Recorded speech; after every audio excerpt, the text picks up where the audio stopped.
Halo guys, balik lagi barengan sama aku Mahfud di podcast Bocah Tepian. Dari Tepian punya cerita. Kalau kemarin kan setup kita agak berbeda ya. Kalau kemarin agak gelap-gelapan dan juga dengan lighting yang berwarna orange, kayak aku nyeritain tentang hal-hal yang sebagai sebagian besar keresahanku sebagai pengguna jalanan yang ada di daerah tempat tinggalku. Nah, oke, kita masuk ke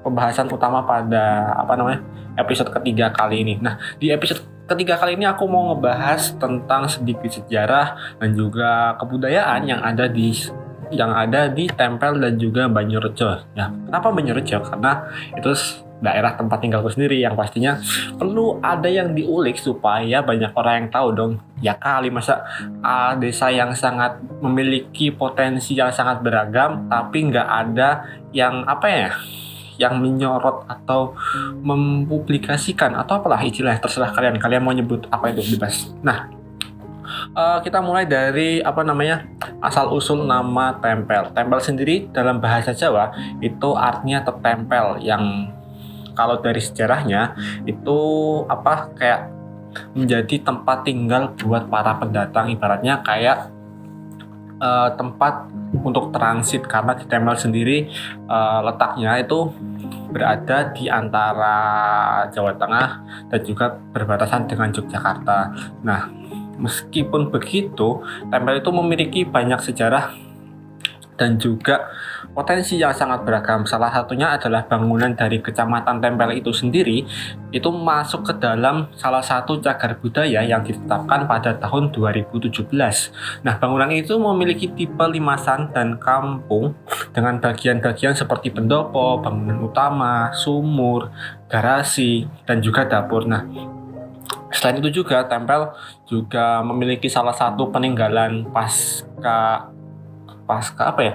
kemerdekaan atau sebelum kemerdekaan. Itu ada stasiun kereta api yang letaknya berada di dekat Pasar Tempel.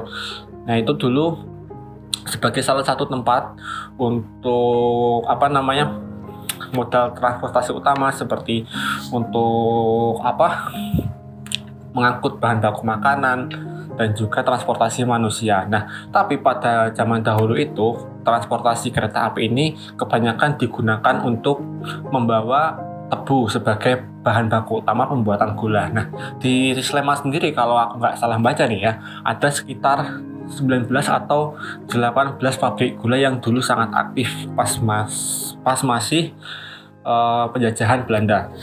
Nah, kalau di Sleman itu sendiri, Sleman sih, di sekitaran Tempel itu sendiri ada pabrik gula Medari, pabrik gula Cebongan, sama pabrik gula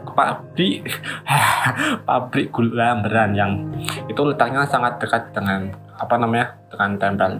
Salah satunya itu juga di Beran tuh ada rel kereta api juga yang letaknya dekat sama jembatan Bangungan. Nah, kalau bukti sejarahnya itu ada di SMP Negeri 1 Sleman, kemudian ada di Kodim 0732 Sleman, kemudian ada di pabrik Primisima yang saat ini udah nggak produksi gula lagi. Mereka lebih fokus buat produksi tekstil dan pakaian kayak batik, kemudian kain dan segala macamnya.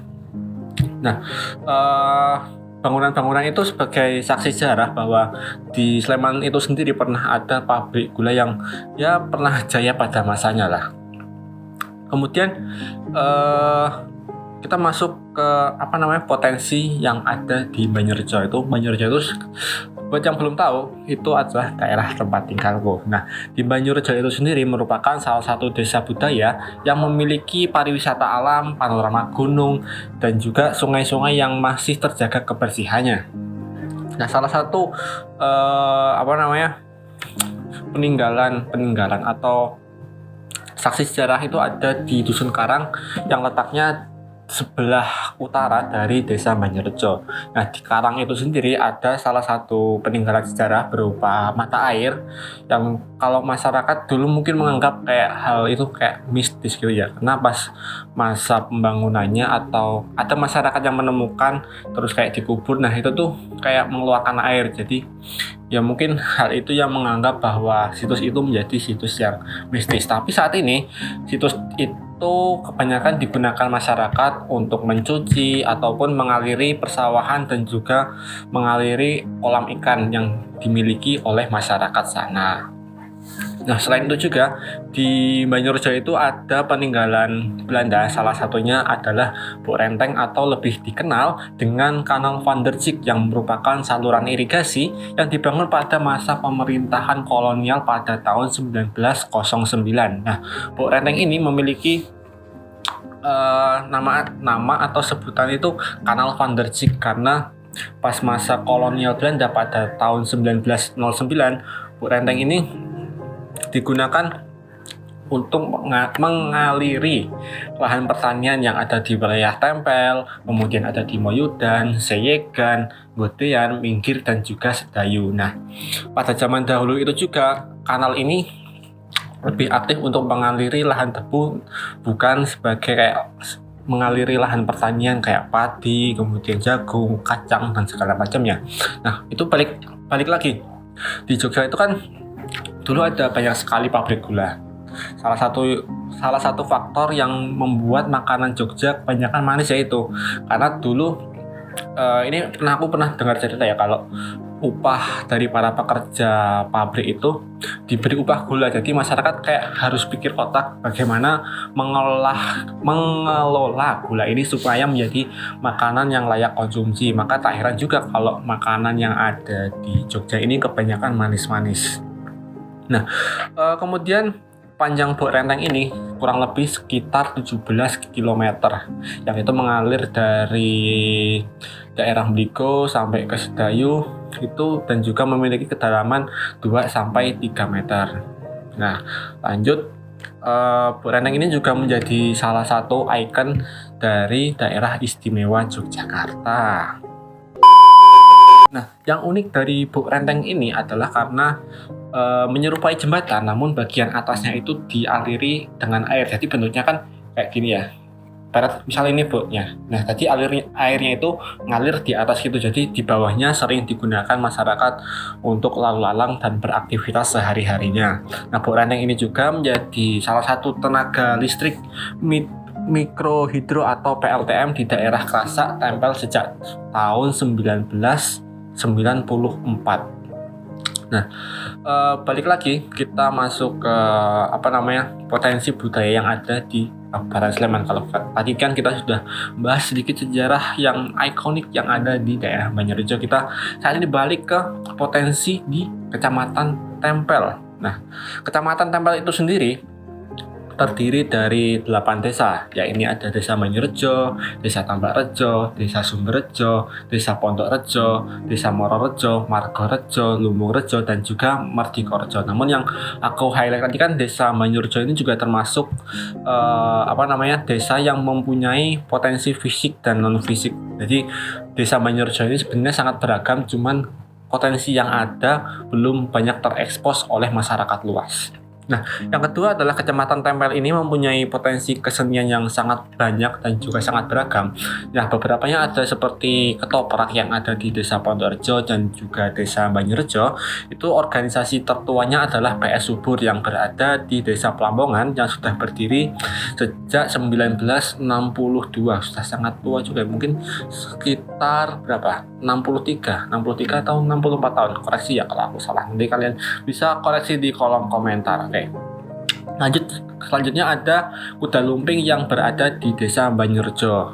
Nah, organisasi tertuanya adalah Santi Handoko Mudo yang sudah berdiri sejak tahun 1989. Kemudian ada Jatilan yang terdapat di Desa Margosono, Tambakrejo. Organisasinya adalah Turonggo Sakti yang sudah berdiri sejak tahun 1985.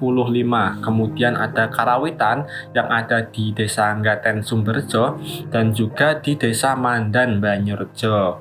Nah, kemudian ada Selawatan yang terdapat di Desa Gadingan, Sumberjo, dan di Desa Karanggawang, Desa Mororejo. Kemudian ada Kuntulan yang terdapat di Semampir, Desa Tambakrejo. Organisasi tertuanya adalah Kuntulan Semampir yang sudah berdiri sejak tahun 1972. Oh ya, informasi yang aku sampaikan ini aku ambil dari websitenya Dinas Kebudayaan atau Kudo Kabudayaan Daerah Istimewa Yogyakarta. Jadi sumbernya ini bisa dikatakan valid karena sumbernya aku ambil langsung dari Dinas Kebudayaan. Nah, tapi mirisnya adalah potensi yang ada ini minim dari orang yang mau melestarikan dari budaya ini. Kayak kebanyakan kalau aku lihat pas ada acara-acara gitu, kalau nggak nanggapnya jadilan mungkin kobrosiswa, karena mungkin itu yang lebih dikenal oleh masyarakat dan juga diminati oleh masyarakat banyak yang ada di sekitaran tempat tinggalku itu sendiri lah.